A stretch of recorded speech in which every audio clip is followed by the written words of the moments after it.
बहुत से लीडर्स हैं, उनके डेट पर क्यों नहीं चिल्ड्रंस डे मनाया गया? पंडित जवाहरलाल नेहरू ने ऐसा क्या काम कर दिया? आज सीख लेना, शायद कम ही लोग जानते होंगे कि पंडित जवाहरलाल नेहरू ने बच्चों की जिंदगी के बारे में जितना सोचा अभी तक है किसी ने नहीं सोचा। प्यार का मतलब होता है, आपका पिता देखिए, आपकी मां से कम प्यार दिखता होगा, लेकिन पिता की सोच अलग होती है। पिता आपके भविष्य को सोचता है, उसका प्यार भविष्य में छिपा है। मां का प्यार आपके चोट लगने और आपके रोने में है कि मेरा बच्चा भूखा ना रहे, मेरा बच्चा भूखा सोए ना, उसको चोट ना लगे। ये मां का प्यार है, और भविष्य में वो किसी के सामने लज्जित ना हो, हाथ ना फैलाए, ये पिता का प्यार है। पंडित जवाहरलाल नेहरू की सोच थी कि हमारे देश का बच्चा जब भी दुनिया में खड़ा हो तो किसी के आगे हाथ ना फैलाए। आज आप जान के अचंभित होंगे कि आज भी पंडित जवाहरलाल नेहरू की योजनाएं जो थी बच्चों के लिए, उसकी काट नहीं है। आप सुन लीजिए, क्लैपिंग बाद में करिएगा, सुनिए, क्लैपिंग नहीं जरूरत है, सुनिए। पंडित जवाहरलाल नेहरू ने देश के आज के युवाओं की सबसे बड़ी सोच होती है IIT, Indian institute of technology, उसकी स्थापना की। सोचिए कि आईआईटी की सोच आज से 50 साल पहले, 60 साल पहले उन्होंने रखी थी, 1950 के दशक में। आईआईटी से बड़ा संस्थान आज तक नहीं बन पाया। बहुत सारे नेता आए, बहुत सारे प्रधानमंत्री गए, लेकिन आईआईटी से ऊपर की कोई संस्था आज तक डेवलप नहीं कर पाए। सोचिए, जब देश आजादी तक की गुलामियत को निकला था, उस समय देश में इतनी बड़ी संस्था को स्थापित करना कितनी बड़ी सोच थी। सोचिए दूसरी बात, AIIMS, all India institute of medical science की स्थापना पंडित जवाहरलाल नेहरू ने किया। एम्स मेडिकल के क्षेत्र में और आईआईटी इंजीनियरिंग के क्षेत्र में, इससे बड़ा कोई भी इंस्टीट्यूट नहीं है। तीसरा सुनिए, बिजनेस के क्षेत्र में आईआईएम की भी स्थापना पंडित जवाहरलाल नेहरू ने की। कोई भी देश का प्रधानमंत्री, चाहे इंदिरा गांधी, चाहे राजीव गांधी, चाहे जो भी वर्तमान में रहा हो, किसी ने भी उससे ऊपर की सोच नहीं रखी।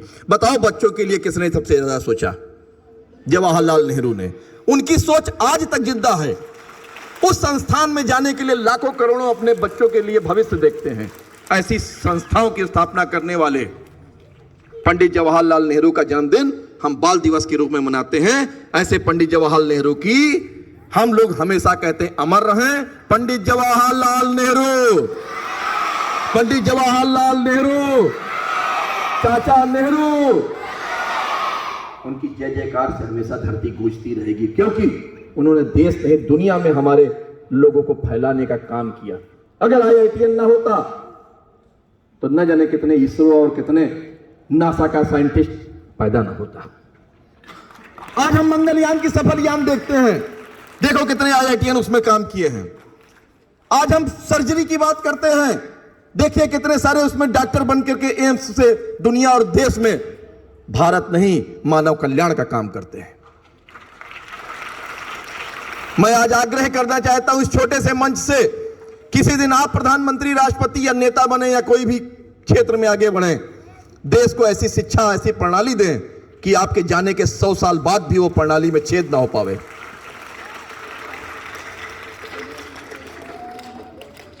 हम मॉन्टेसरी पद्धति के खिलाफत में हैं, हम बहुत सारी चीजों के खिलाफत में हैं। हम एक नई पद्धति जिसको मिटा ना पावे उसके निर्माण के लिए सोचना पड़ेगा। जिस देश की शिक्षा मजबूत, उसका बच्चा मजबूत, और जिसका मजबूत बच्चा होगा उसका युवा मजबूत, और जिसका युवा मजबूत उसका देश मजबूत। शिक्षा ऐसी अमृत है जिसको पीने के बाद सारे विष खत्म हो जाते हैं। इसलिए बच्चों, कभी शिक्षा की बात आए उसको जरूर पीते रहना, शिक्षा में कभी मत पीछे रहना। यही हमारे पंडित जवाहरलाल नेहरू जी की सच्ची श्रद्धांजलि होगी। और शिक्षा में हमेशा आगे बढ़े रहना। जिसकी भी शिक्षा मजबूत होगी दुनिया उसके पीछे चलेगी। एक लाइन थी, डिस्कवरी ऑफ इंडिया, पढ़िएगा किताब, भारत एक खोज। ये खोज क्या थी इसको सोचिएगा। अगर आप सच्ची लाइन में पढ़ना चाहते हैं, आगे बढ़ना चाहते हैं, तो इतिहास को पढ़िए, खंगारिए और सच्चे इतिहासकार को देखिए।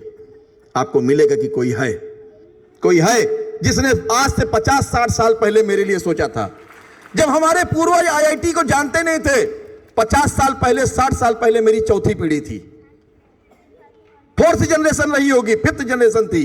वो फिफ्थ जनरेशन जब आईआईटी का नाम नहीं जानती थी, तब उन्होंने आईआईटी एम्स और आईआईएम की स्थापना की। ऐसी दूरदृष्टि, जिसने दशक सोचा हो, जिसने दशक सोचा हो, एक वो सोच थी। और बहुत सारे लोग पुरातन सोचते हैं, एक वो सोच थी। सोच दो प्रकार की होती है। हम एकलव्य को सोच के चले तो कुछ सीख मिलेगी, लेकिन आने वाला एकलव्य कैसा होगा अगर इसकी स्थापना कर दें तो एक नए द्रोणाचार्य की नीति होगी। तो इसलिए ध्यान रखिएगा, बोलने को तो बहुत है, छोटे बच्चे बैठे हैं, मंच बड़ा है, समय कम है, इसलिए इन्हीं शब्दों के साथ जय हिंद, जय भारत बोलिए फिर से, वंदे मातरम, वंदे मातरम, वंदे मातरम। भारत एक है, भारत हम सब, जय हिंद, जय भारत।